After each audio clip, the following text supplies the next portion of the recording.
Welcome to Interviewing Jesus podcast. We get real about our faith journey and learn to hear God's voice in the everyday. I'm your hostess, Kristen Wambeck, and today we're talking about a word that feels more vital now than ever: hope. It's not just a wish, it's a lifeline. You know, I was thinking about what hope truly means. I found myself reflecting on moments in history where it was the only thing people had left: hope. I started listening to some of the most famous patriotic speeches, not for their politics, but for the profound spiritual lessons woven into them. I went back to Dr. Martin Luther King Jr.'s "I Have a Dream," his speech. He was speaking to a nation filled with despair and injustice, and yet he called them to something greater. He famously said, "With this faith, we will be able to hew out of the mountain of despair a stone of hope." That's not just a statement. It's an act of spiritual warfare, taking the immovable weight of despair and transforming it with faith into a tangible foundation of hope. Then I listened to John F. Kennedy's inaugural address, and a phrase, it just jumped out at me. He was talking about the long struggle ahead, and he said we would bear it while rejoicing in hope. Patient in tribulation. What a powerful reminder for our own lives. He's not saying hope will make the tribulation disappear, but that we can find joy and strength in the midst of it because of our hope. And finally, I was drawn to Ronald Reagan's "Tear Down This Wall" speech in Berlin. While he was challenging a political system, he was appealing to a spiritual truth. He said to the people trapped behind the wall, "This wall will fall. Beliefs become reality. Beliefs become reality." This is the core of what it means to be a person of faith. Our beliefs aren't just about abstract ideas. They are the very force that can dismantle the walls of fear, doubt, and oppression in our lives. Would you join me today in this mashup episode as we dive into these powerful examples and discover how we can apply the same spirit of hope to our lives, listening for God's voice to guide us, empower us to live and transform a spirit-led hope. I invite you to live spiritually brave.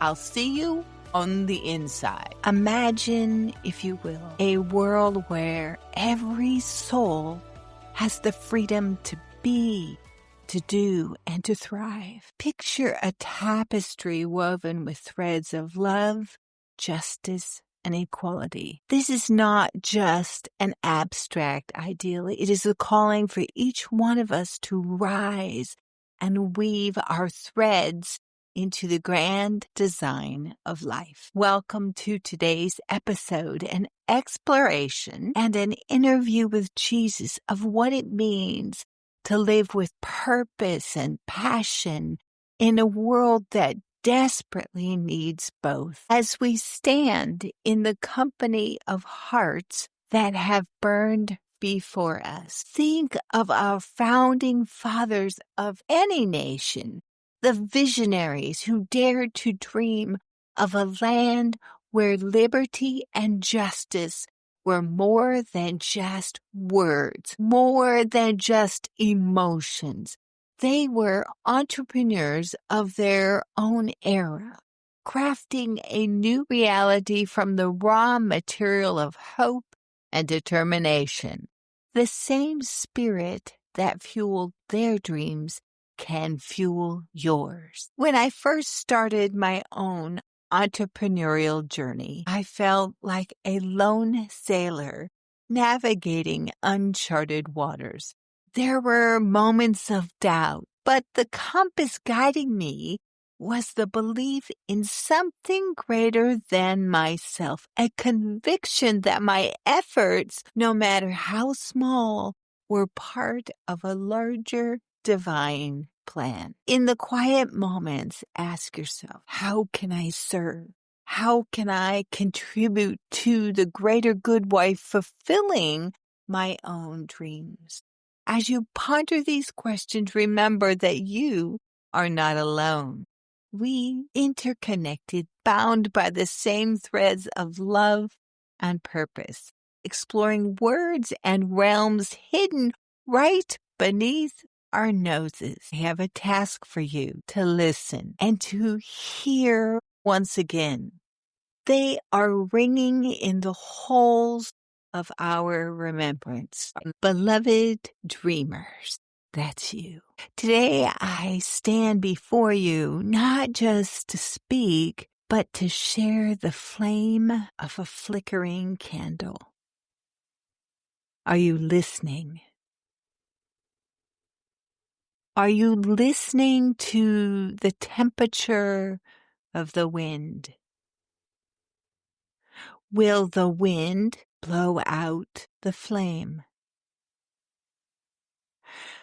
My heart echoes from hearing different discussions, hard words spoken by my neighbors, emails, and social media posts, which are shaking the barometer of our humanity. How is that working for us?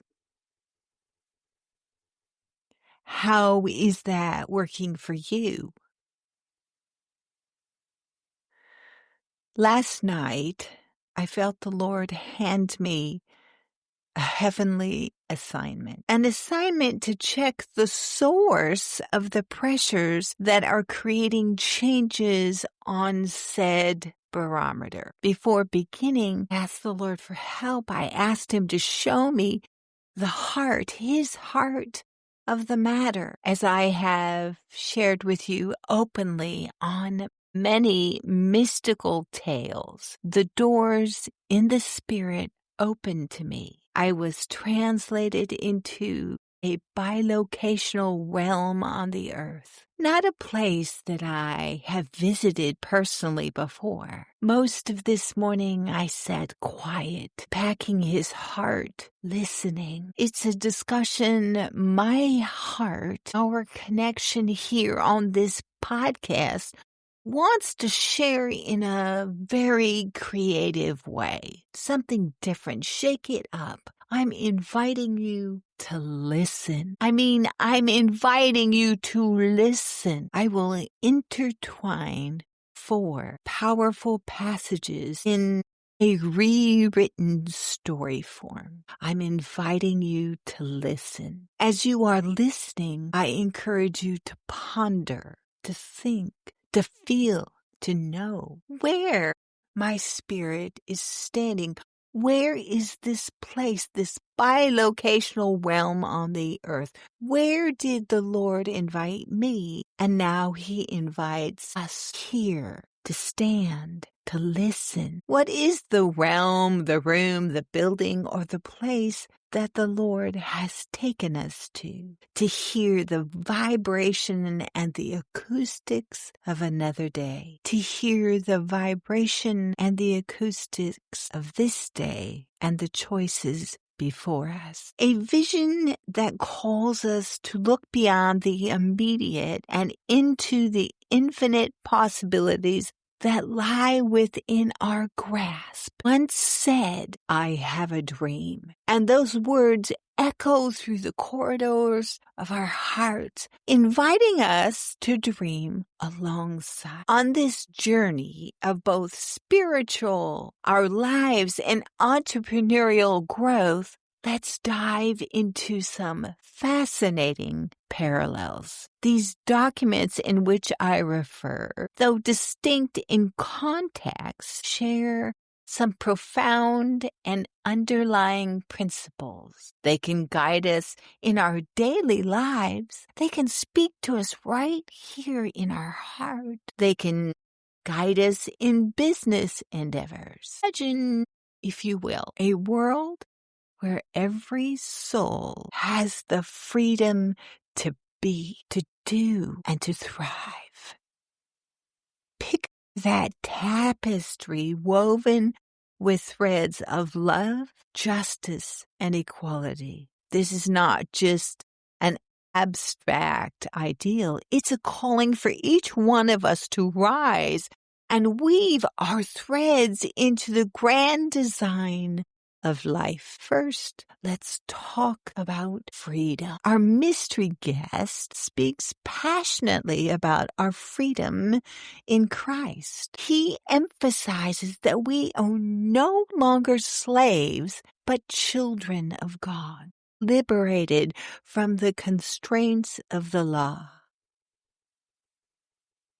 Underscore the importance of freedom of speech, religion, and the press, among others, just as our mystery guest encouraged us to embrace our spiritual freedom. The framers of the content sought to create a society where individuals could live freely and pursue their own paths.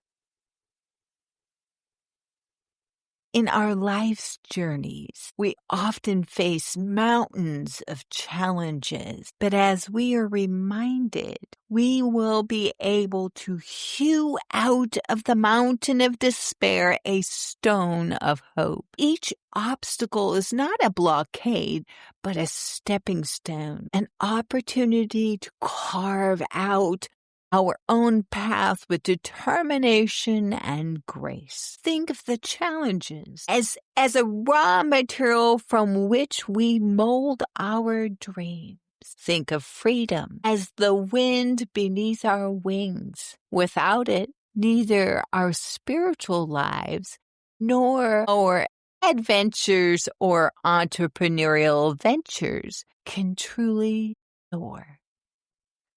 Imagine trying to build a business without the freedom to innovate or express your ideas. It would be like trying to fly with clipped wings, frustrating and futile. The path ahead was shrouded in uncertainty, much like a fog that hugs the early morning ground. But within that fog, I found my guiding star, faith.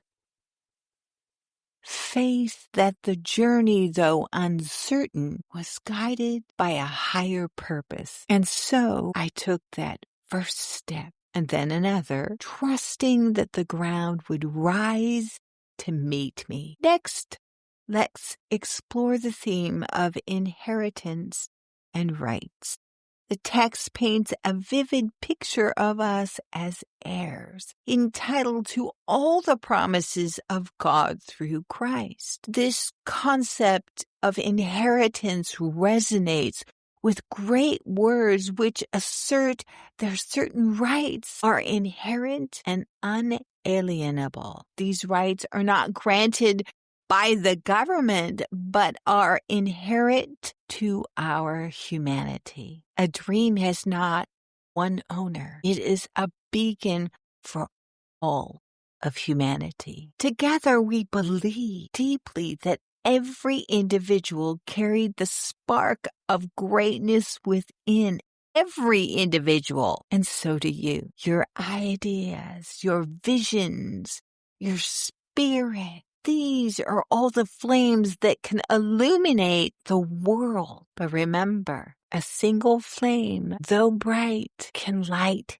countless others without losing its own brilliance. I remember when I started my own business, when I started this podcast, I felt a sense of ownership and responsibility, much like our mystery guest describes our spiritual inheritance. It was empowering to realize that just as no one could take away my rights as a citizen, no one could take away my God-given potential and purpose. Dreams are the seedlings of reality. They need nurture and care and unwavering belief. Let us water them with our actions and tend them with our perseverance and shield them from the storms of doubt. And in time, they will grow, blossom, and bear fruit that nourishes not just ourselves, but the world. Finally, let's talk about transformation and growth. Our mystery guest urges the community to grow and mature in their faith, moving from a state of spiritual infancy to one of full maturity. This mirrors the evolution and growth envisioned by the words of wisdom before us. The framers understood that the nation would need to grow and adapt, which is why they include provisions for amendments. Our voices envision a time when we will be able to transform the jangling discords of a nation into a beautiful symphony of brotherhood. As entrepreneurs and dreamers, we are the composers of that symphony. Every decision we make, every step we take contributes to the harmony of our collective existence. In your life's journey, growth isn't just crucial. I've learned that every challenge and setback is an opportunity for growth, much like how the early Americans had to adapt and evolve their new nation. Embracing this mindset can transform obstacles into stepping stones. Let us dream, but also let us act and move, and let us envision, but let us also build. Let us aspire, but let us also inspire. The spirit, powerful voices that walks before us in enduring legacy.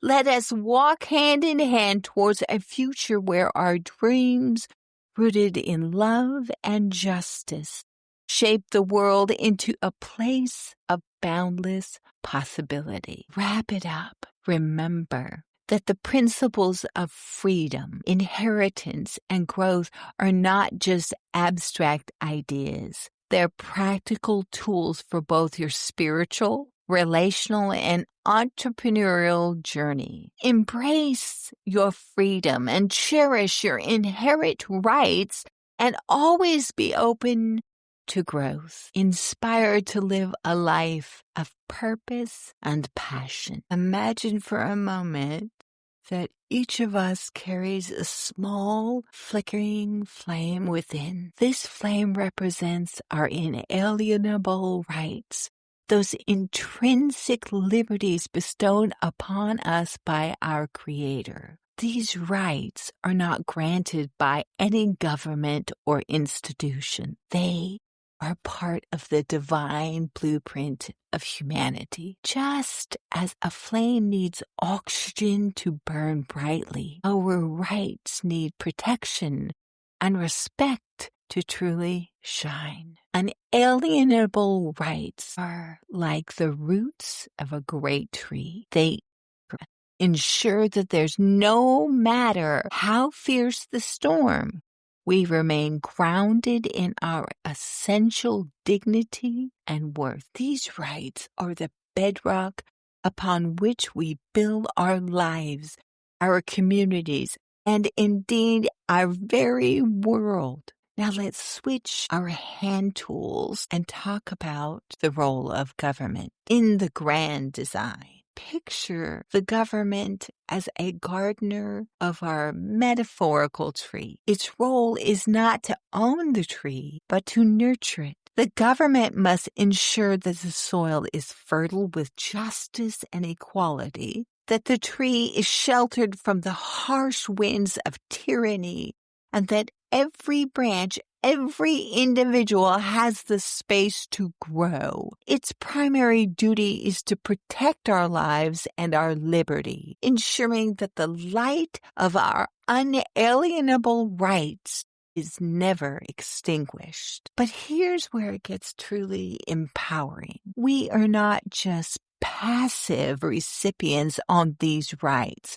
We are also the gardeners, Self-governance means that we are equals, have the responsibility and the privilege to tend our own lives and the lives of those around us. It's a beautiful partnership where the government provides the framework, but we fill in the details with our daily actions and choices. Think of self-governance like a group of musicians in a jazz band. Each player has the freedom to improvise, to express their unique melody, but they also listen to one another, ensuring that their contributions create harmonious music. There's a balance between individual freedom and collective responsibility, and when it works, it's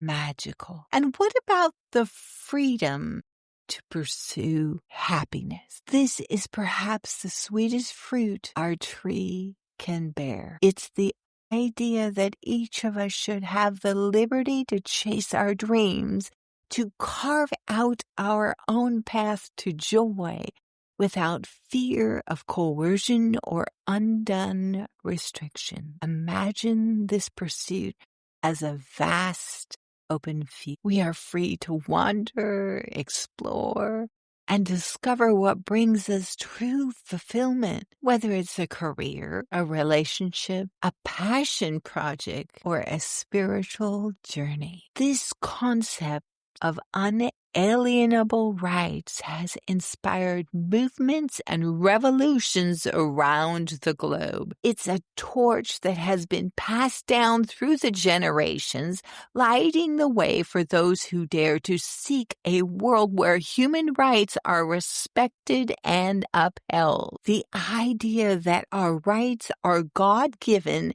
and universal has fueled the quest for justice and equality. In your daily life, reflect on these principles. How can you honor your own unalienable rights and those of others? How can you contribute to society that respects and protects these rights?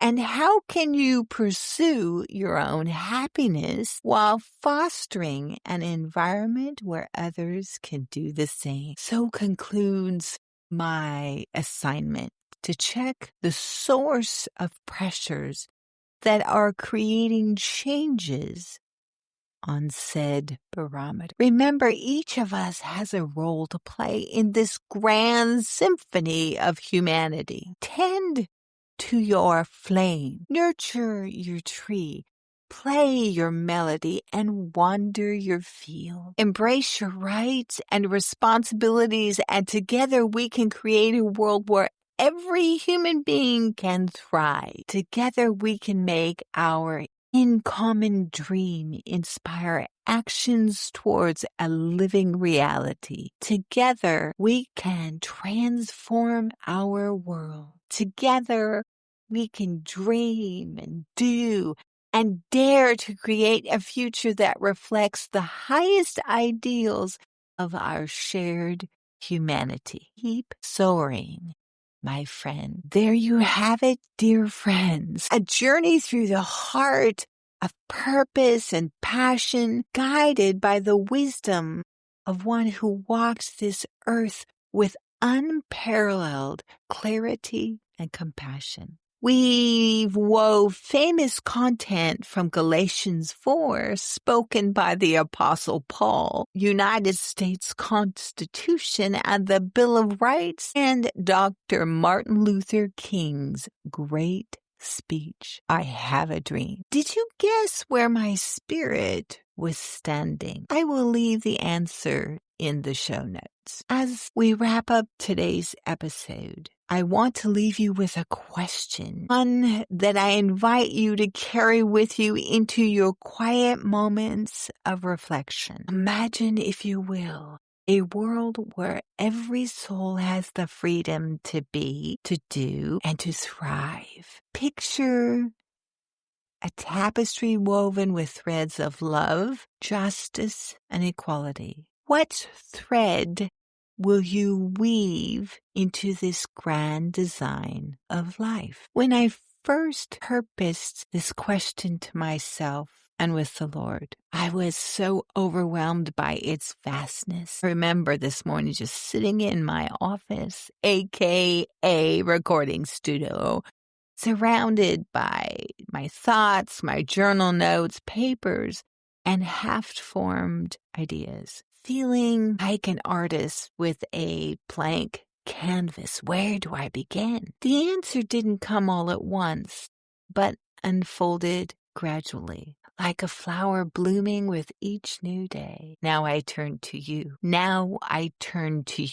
Reflect on your own journey. How can you serve? How can you contribute to the greater good while fulfilling your own dreams? Remember, you are not alone. We are all interconnected in His oneness, bound by the same threads of love and purpose. So as we conclude this episode, I encourage you to listen, to truly hear the echoes of wisdom and purpose that are ringing in the halls of our remembrance. Let them inspire you to take action, to weave your unique thread into the tapestry of life. Thank you for joining me on this transformative journey. Until next time, keep dreaming, keep striving, and remember you're part of something magnificent. Stay inspired. I love you, my friends. I enjoyed this immensely. Bye now.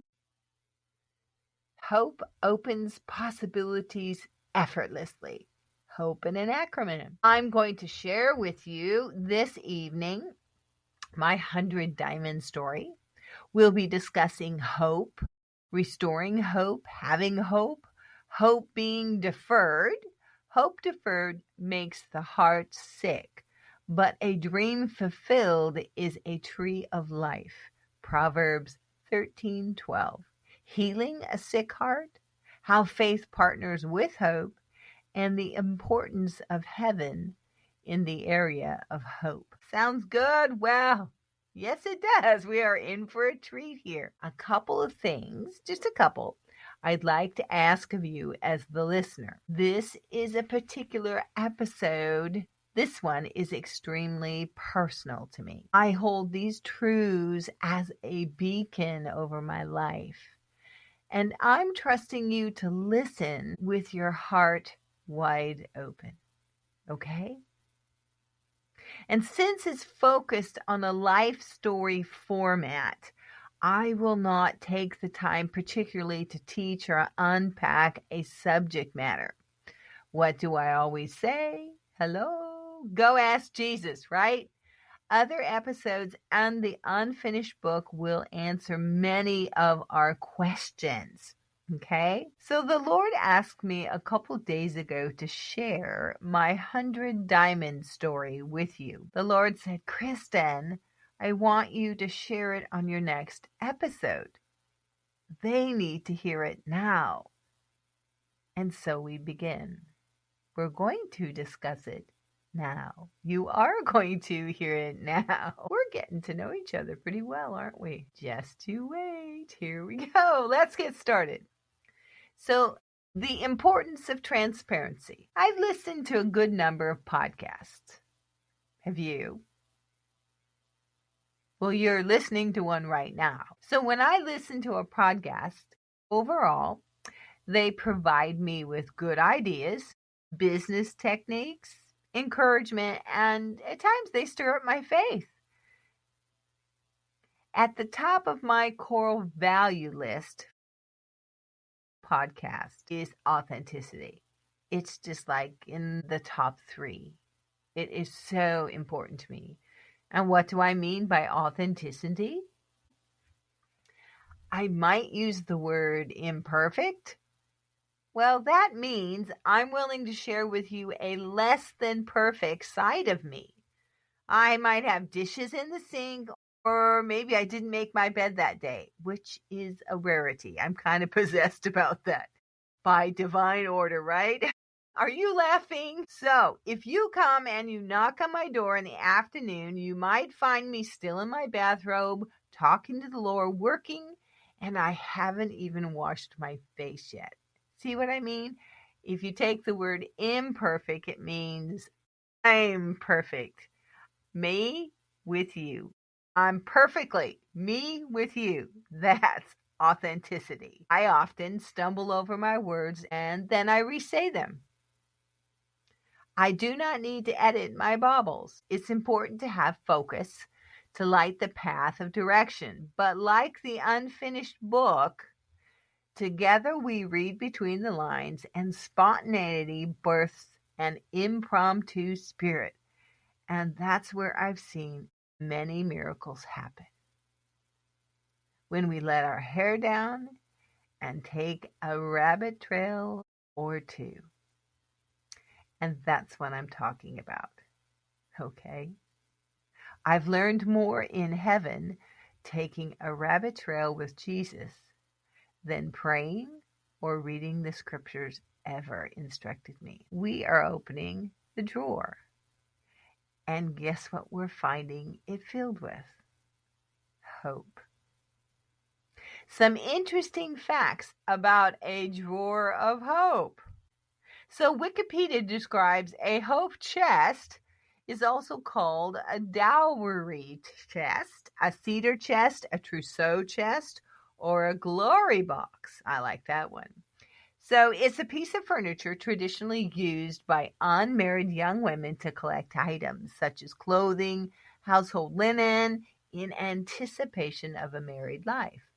The term hope chest or cedar chest is used in the Midwest or south of the United States. In the UK, the term is bottom drawer. Both those terms and the glory box are used by women in Australia. Anybody out there want to open a glory box this evening? See what I mean? Good stuff. So a couple days ago, I was talking with the Lord about you. Yes, you, listener. And I saw myself sitting above the earth on the timeline. So I'm going to need your imagination here. Okay, and remember, your heart is open wide and you're listening. Imagine the earth and a floor sitting on. We are imagining the earth with a floor sitting on the top of it. You and I were sitting in a speaker audience configuration. I was sitting in a single chair out front, sharing and teaching you. And you, the listener, were sitting in a pie-shaped classroom. Easy to imagine, huh? So with practice, your spirit is able to leave your body in and out of time, through other ages, to other destinations, both on earth and in other realms. That's amazing, wonderful, and mind-boggling. That word boggling, isn't it? So, a little tag here. See Hebrews 4:11 through 13. And this is just a pinprick, okay? God's word is living and active. It's living. See, we're talking about living word. So let us therefore make every effort to enter that rest, so that no one will fall by following the same patterns of disobedience. For the word of God is living and active, sharper than any double-edged sword. It pierces even to the dividing soul, spirit, joints, and marrow. It judges the thoughts and the intentions of the heart. Nothing in all creation is hidden from God's sight. Everything is uncovered and exposed before the eyes of Him to whom we must give account. So right there is a highlighted scripture that talks about that the spirit and the soul, the joints and the marrow, can be divided.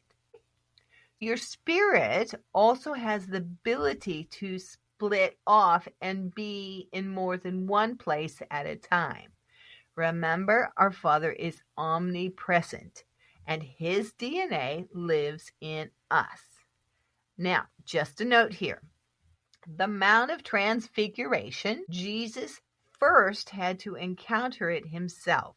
He encountered himself crucified, risen, and crowned and ruling and reigning, seated on the right hand of the Father. He encountered all of that. Then he took Peter, James, and John. He took them that day, today, into his tomorrow, and he showed them how it would affect their lives. And he told them to keep it a secret. That's a big mom's the word, right? So your spirit with practice has the ability to get outside itself. Well, so to speak. Don't overthink it. So back to sharing my encounter. I was sitting up in front and speaking to you. Remember, here we have the earth. The timeline is sitting on top of the earth, and we in a classroom setting are sitting on top of the timeline. And I'm speaking to you. And I saw all of you, my listeners, and you were listening. Then my spirit split, and part of me remained in my chair talking, and the other part of me came and I sat amongst you. Why? To hear your heart. I want to hear what you think about, what concerns you, and how I can help. So I started hearing your names as you shared them with me. You were telling me about your lives, who you were, what you did, and your concerns. It was like, these are like the things that I heard in my spirit. A single mom with a young child who has medical issues. A dad who hasn't been able to find steady work. A sister who feels misunderstood and is estranged from her family. A wife and a mother who is dealing with serious illness issues. There are so many of you who have financial concerns. Many of you struggle with anger or procrastination.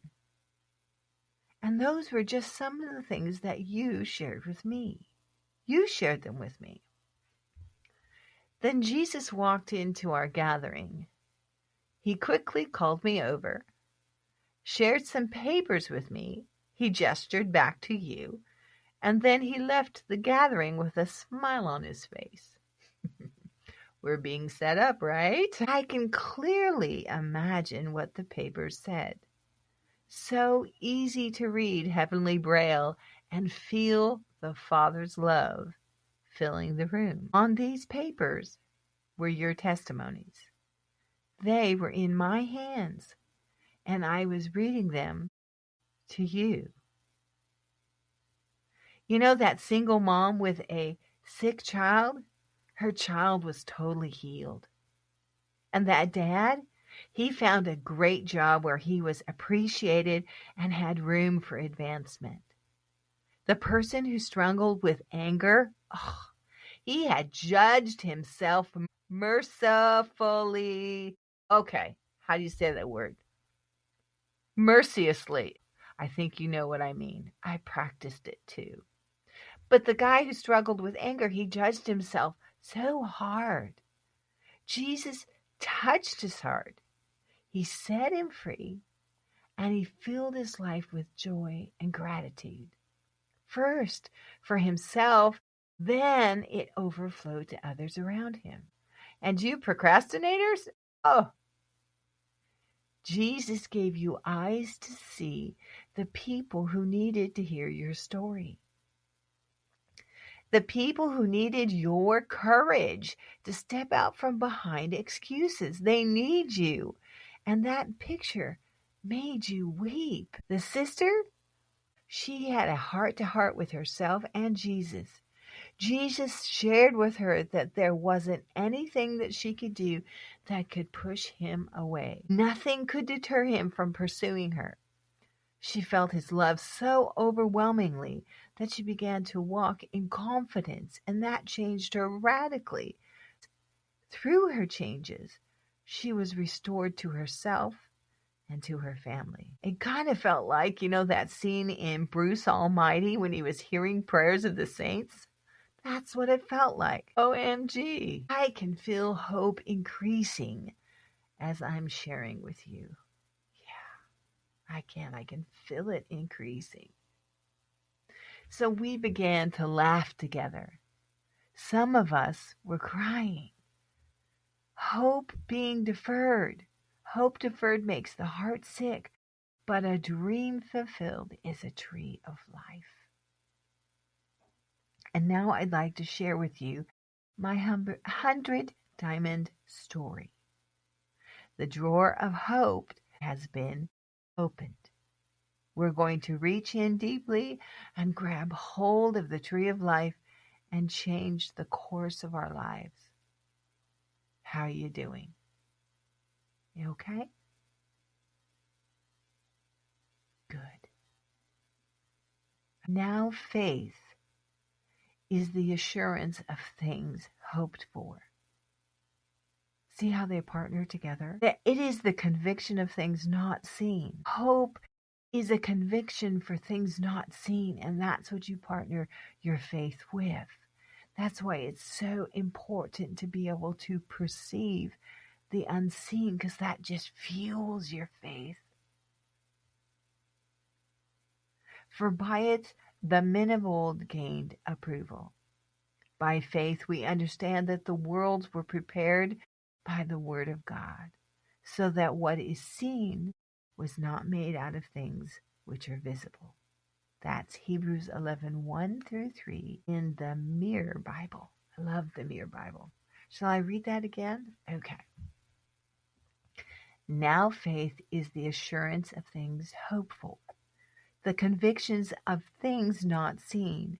For by it the men of old gained approval. By faith we understand that the worlds were prepared by the word of God, so that what is seen was not made out of things which are visible. Persuasion confirms confident expectation and proves the unseen world to be more real than the seen. And faith celebrates as certain what hope visualizes as future.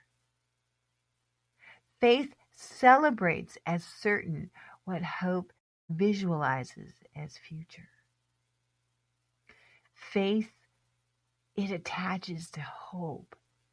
That's why it is so imperative that we encounter the living God so he can show us his heart, and hope can be laid up as a living treasure, just like a hope chest inside of us. Many years ago, maybe about the time I was living the chapter in the beginning God, I'd been seeing in the spirit for a period of time, still didn't have any community around me. Oh, that was so hard. Couldn't talk to anybody about these things. Go figure, and now I'm doing it over the airwaves. So, and heaven, when you're experiencing these things, there are those times that heaven has its moments of overwhelm. I'll explain. Years ago, I was hospitalized with spinal meningitis, and thank God it was not bacterial. To deal with the immense pain in my head caused by the swelling of my spinal cord, the hospital administered painkillers. You know, the kind you hallucinate on. Scary. My brain felt huge, and I had the capability to conceive terabytes of information.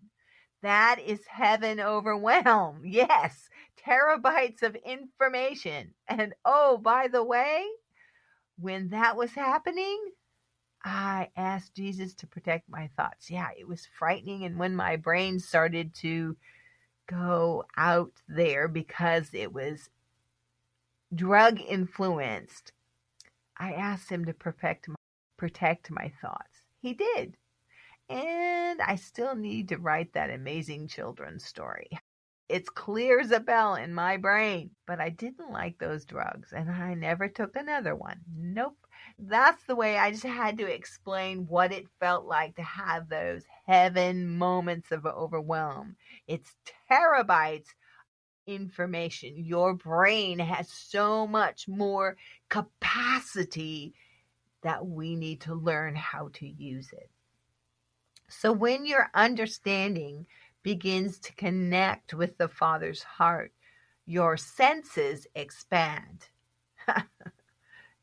They expand. You have to learn how to stand in the glory of God.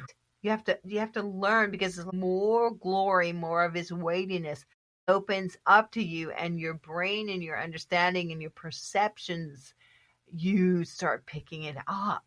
So it's important to know how to rest in it. Jesus at this time was always showing me new things. He was giving me many spiritual gifts, those kinds. I'm sure you've had dreams and visions of this stuff too. He'd give me keys and more keys and ladders and windows and doors and angels and jewels and scrolls and robes and crowns and new hearts. I'd see healthy organs and body parts for people who I knew and I was praying for. They were suffering, but I encountered all these things in heaven. They were the answers to prayer. You get the idea here? Personally, my life was just challenged. I had unmet needs. It had been months since I'd stepped out of the workforce to focus on my role as God's girl, my role as a leader, and finances were less than lean. Jesus and I were having a class daily. And this is in the spirit. So this class, and it was in what looked like a blue farmhouse from the late 1800s here on the West Coast, just a regular farmhouse. I'd go there, and we spent most of my time working on areas of intimacy and some father issues. And it was like a transformation school just for me. That is what we did for an extended period of time. That was my devotion time. In those days, those were the days when my journals were on paper and bound in a huge notebook. Yeah. I had those feelings of being separated from what I knew as the church.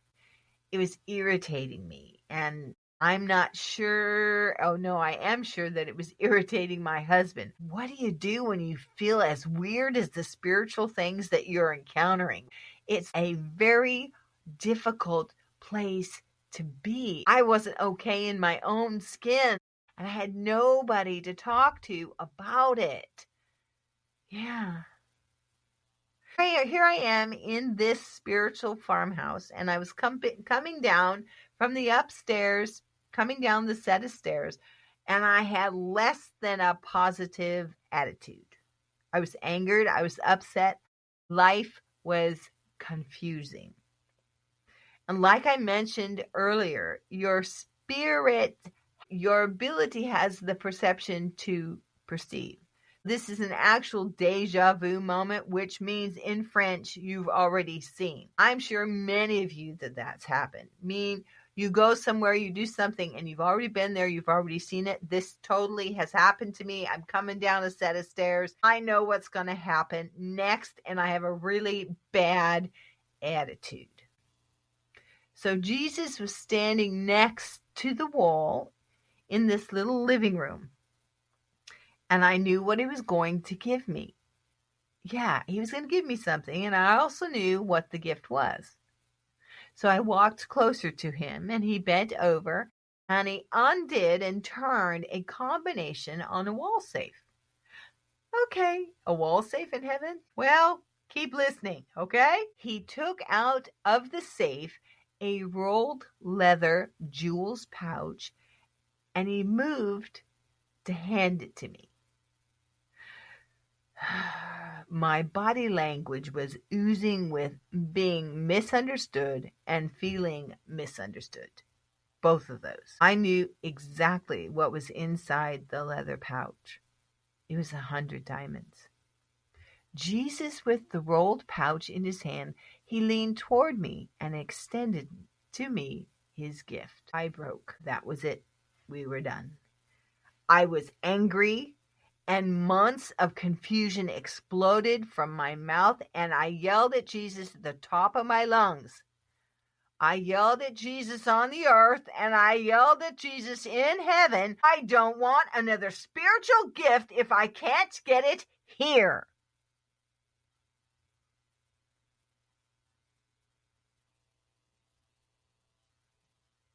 I was done. I was weeping years of the wonders of heaven, years of answers of prayer, as close as your touch. My life changed that day. What I was taught changed that day. He answered my prayer. He rewrote the curriculum. And all this spiritual stuff, yep, we're going to be authentic here. That same passion that possessed me on getting it here. Why? To help people, to be a blessing to my family and to those around me. That's why I ask so many questions. If it doesn't work one way, find another. What's standing in the way of God's goodness? Is it me? Is it the enemy?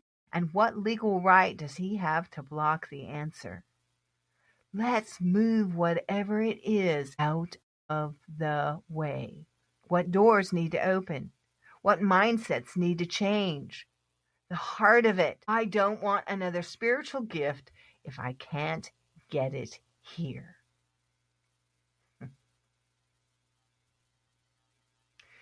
The next time I encountered that same rolled up leather pouch, many years later, I was receiving prayer from a group of, well, let's say, a very high-minded people. I was desperate again for encouragement. Hope was wavering. And Jesus, he was standing behind me as they were praying for me. And he slipped that same pouch, which I never received years before, and he slipped it over my shoulder, and he set it on the table before me. I wept. I was totally undone. This time, I knew what to do with those diamonds. I have thus learned that they are Jesus' breadcrumbs left to find my way in the dark, to find his exact footsteps. They are gifts of communion, bread to eat and share with the ones you love. They are the sand that you throw across a cavern to reveal the bridge beneath your feet. Each prism of the diamond reflects the heart of the Father. They read the writing on the papers Jesus gave me for you. I'll read that again. Those diamonds, they read the writing on the papers Jesus gave me for you. They are spendable and spent, but like the woman with the small portion of oil, they never measure less than 100. I can hold one to the light to help light your way. They are 100-day feast of communions, 100 diamonds of treasure from his treasury, a reminder that you have grown and he has answered. Just when I said that, I looked over on my computer and it was exactly 11:11 on my clock. That's good stuff. I love when that stuff happens. My inspiration is beginning to feel a little bit spent. That's a good thing. So do you remember where we began? That hope drawer. Remember, I saw myself sitting in next to you. I was listening. And And you were telling me about you. And then we caught Jesus listening to us. And he wrote down your answers. And he gave it to me to give to you. Do you remember where I said we were seated? On the timeline set upon the earth. And this is what I saw next. It began to rain from heaven and fall through time. Can we just take a moment here to pause? Imagine the rain of heaven falling through time to right where you are, right where you're listening to me.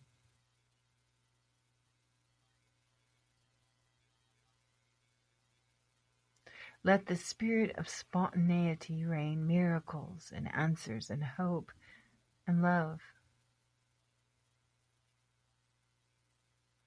Let the spirit of talking about unfathomable, unseen things. Imagine one of those 100 diamonds traveling from my pocket and downloading into your pocket. Can you see it?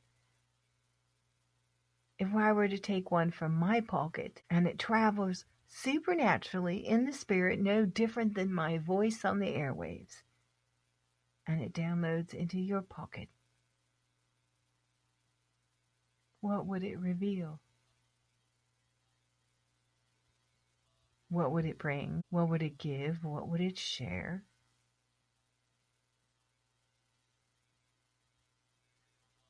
Can you hold it in your hand?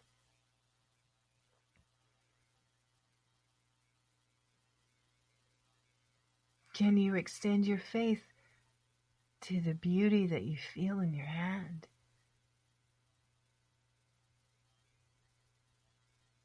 Beauty feels like something, doesn't it?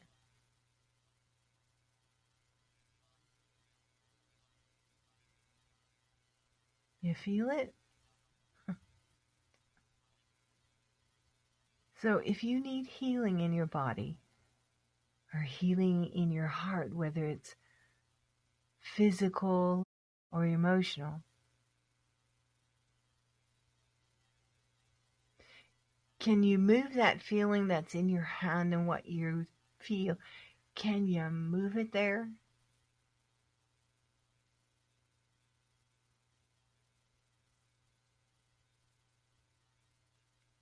So if you feel the love of God in your hand, then put your hand on that portion of your body that you need healed or strengthened.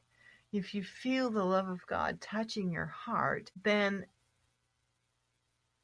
put your mind and your thoughts around that feeling and literally move that feeling from your heart to that different location in your body that you want to be touched by God.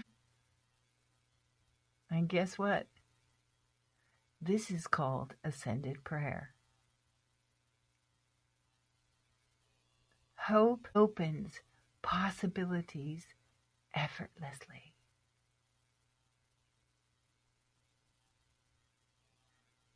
Is Jesus in the room with you? Is he sitting in the passenger seat while you're driving? Focus there. Look into his eyes. We're seated in heaven, above the earth, and the life that we're living is there.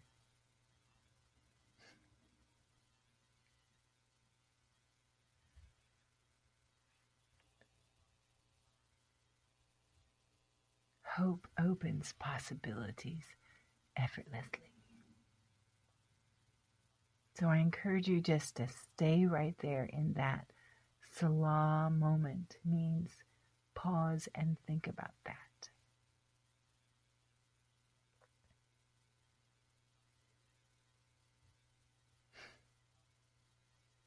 I am doing the same.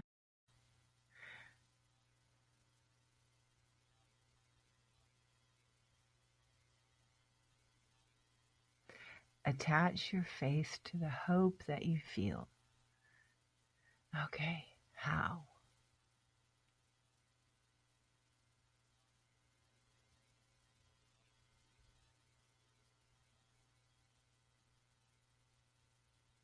I'm thinking I need to give you a move into it.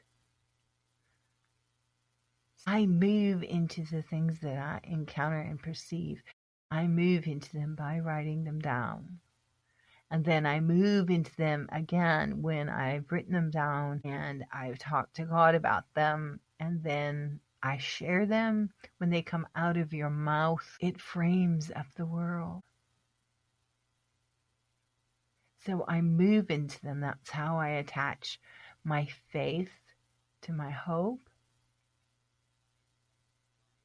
So when hope feels like something or creates a thought or a picture, a scripture, just write it down. Draw the picture of it. And that is an action of faith. Then take it and talk to Jesus about it. Hold it in your heart.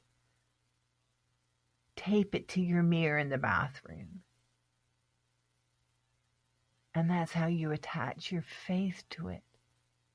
Because remember, now faith is the substance of things hoped for, and it's the evidence of things not yet seen. It is in the unseen because you have responded to it. You felt it. You did an action of drawing it or writing about it. That's an action. That means it is no longer a mystery. Now, you may not have all of the portions and the pieces, but you have something in your hand. And God will continue to unpack His goodness and explain it.